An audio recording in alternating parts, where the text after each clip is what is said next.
What is up, guys? It is Jack, back up in this pitch with 10 Meters Fitness. I hope you're all having a fantastic day, and in today's video we are talking about football, okay? I've put out plenty of informative fitness content this week, so if you haven't seen those videos, go watch them for my regular subscribers. This is something just a little bit different I want to talk about. It's kind of fitness related because it's football, so anyway, let's get into the topic. We are talking about Sam Allardyce being appointed England boss as of today, I believe, when I'm recording this video. So, getting straight into this, if you guys have an opinion on it, I'd love to hear it. Comment down below, please do. But I'm going to give you my take on it right now, okay? Now, my personal feelings towards this are kind of mixed. It's a big Sam being appointed, that is. I think there's reasons that I'm glad that he's been appointed. I think it's good for a number of reasons, but overall my feelings are it's probably not a good idea, okay?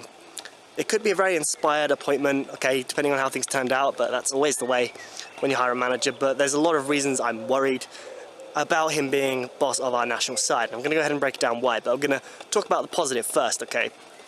So the good things about this, I think, is that Sam is a no-nonsense manager, okay? That's what he's known for. And his teams are always very organised, okay? He's very methodical in how he organises things. Crazy-ass pigeon. But, yeah, ignore that. Fucking everywhere, but his teams are always very organised and methodical, as I say, and he's no nonsense. So a lot of people like the fact that there's a lot of flakiness associated with the England side, especially after our World Cup performance, okay? And there was a distinct lack of people stepping up to take responsibility for the failings of the side afterwards, and Sam is not like that, okay? He's very upfront, he says what he thinks, and he just goes in and sorts things out. If players don't perform like they should, then they're acting precious or whatever, then he's going to be straight in their face. He's going to take them in the dressing room, put them to one side and give them a faceful, effectively. He's known for doing that, okay? It's been known as the godfather by a number of players for how to the point and in their face he is. And if he doesn't like what they're doing, he'll drop them. He's not afraid to do that because he's straight up. That's what Sam is. That's what he's known for. Which is something that's good because there's been a lot of, like I say, flakiness associated with this England side.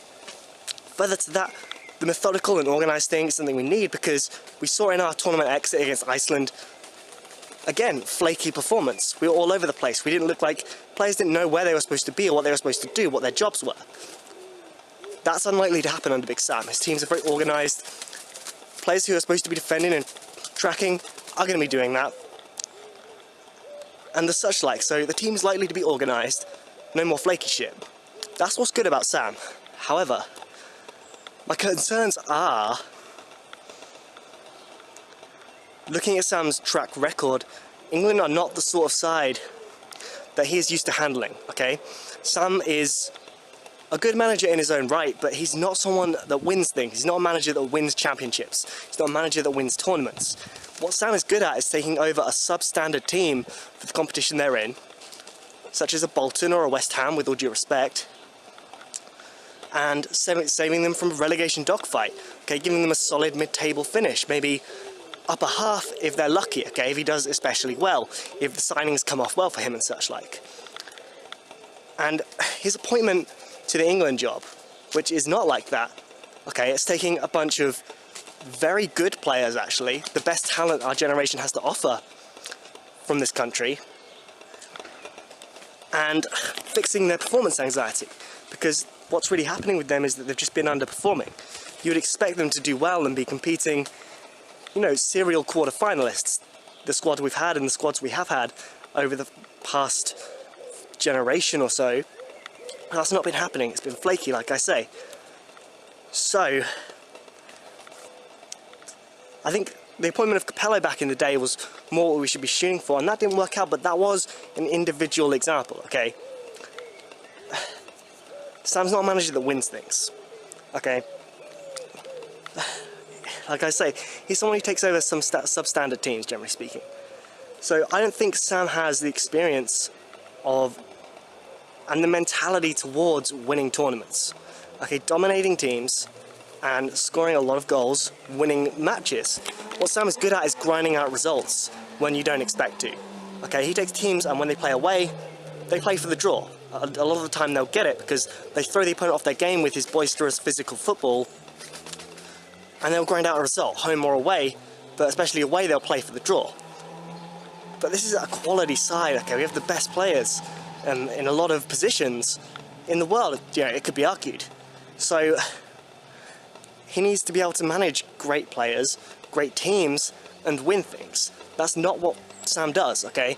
And as his appointment before him as well came to show, that's not what Hodgson does. Okay, these are mid-table managers, solid mid-table managers, and his appointment here reminds me of the David Moyes appointment at Man United.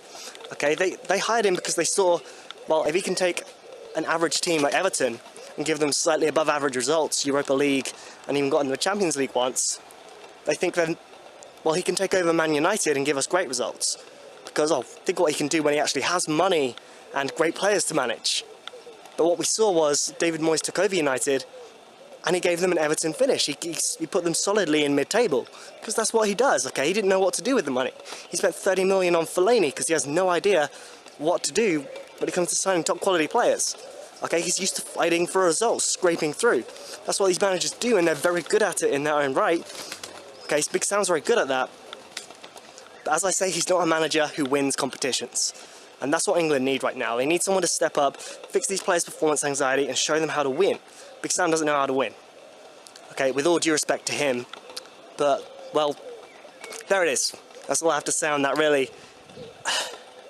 There's good and there's the bad. It may turn out to be an inspired appointment, but in my opinion, at this point in time, I don't consider it a good idea, even though you could argue there's not a lot on in terms of managers to be appointed, although there's not really a rush to appoint anyone as far as I can see. I think it was a bit of a snap appointment, and the media coverage of Big Sam going for the job has been very well reported, so that kind of hurried them in a way, I think. It's what the people want to some extent. But anyway, that's all I have to say on that for now, guys. I hope you found that interesting. Comment down below, let me know what you think. As always, thanks for watching, guys. I'll see all of you in the next one.